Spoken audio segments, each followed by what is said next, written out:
அனைவருக்கும் இனிய வணக்கம். அன்பின் ஆன்மீகம் யூடியூப் சேனலுக்கு உங்களை அன்புடன் வரவேற்கிறோம். இன்றைய பதிவில் 2026ஆம் வருடத்தில் ராம நவமி எப்பொழுது வருதுங்கிற தகவலை நம்ம தொடர்ந்து பார்க்கலாம். நம்ம சேனலை முதல் முறையாக பார்க்குறவங்க ஞாபகமாக சப்ஸ்கிரைப் பண்ணிக்கலாம்.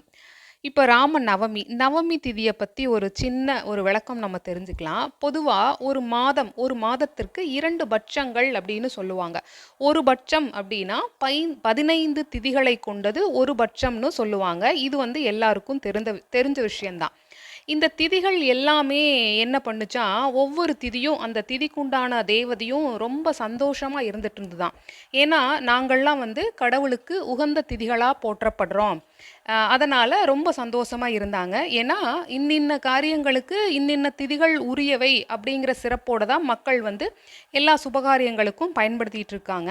ஆனால் சுபகாரியங்களுக்குன்னு ஆகாத திதிகள்ன்ட்டு அஷ்டமி திதி, நவமி திதி இந்த இரண்டையுமே மக்கள் ஒதுக்கிட்டு வந்தாங்க. இந்த 2 திதிக்குண்டான தேவதைகளும் தங்களுடைய நிலைமையை நினச்சி திருமால் கிட்ட போய் முறையிட்டு இருக்காங்க.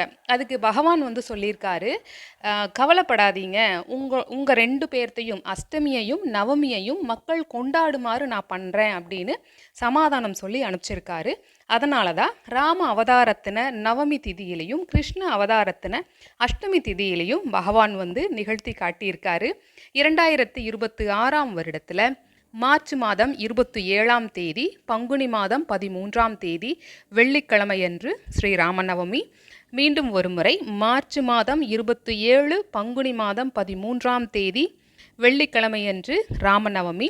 அன்னைக்கு நவமிக்குண்டான திதி முந்தின நாள் 26ஆம் தேதி அன்னைக்கு பகல் 2:57 27ஆம் தேதி வெள்ளிக்கிழமையன்று பகல் 12:52 வரைக்கும் இருக்கும்னு சொல்லியிருக்காங்க.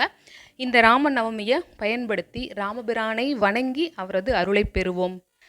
நவமி திதி குறித்த உங்களுடைய கருத்துக்கள் ஏதேனும் இருந்தால் கமெண்ட் பாக்ஸில் பகிரலாம். இந்த பதிவு உங்களுக்கு பயனுள்ளதாக இருந்திருக்கும். இதுவரைக்கும் முழுமையாக கேட்ட உங்கள் அனைவருக்கும் மிக்க நன்றி.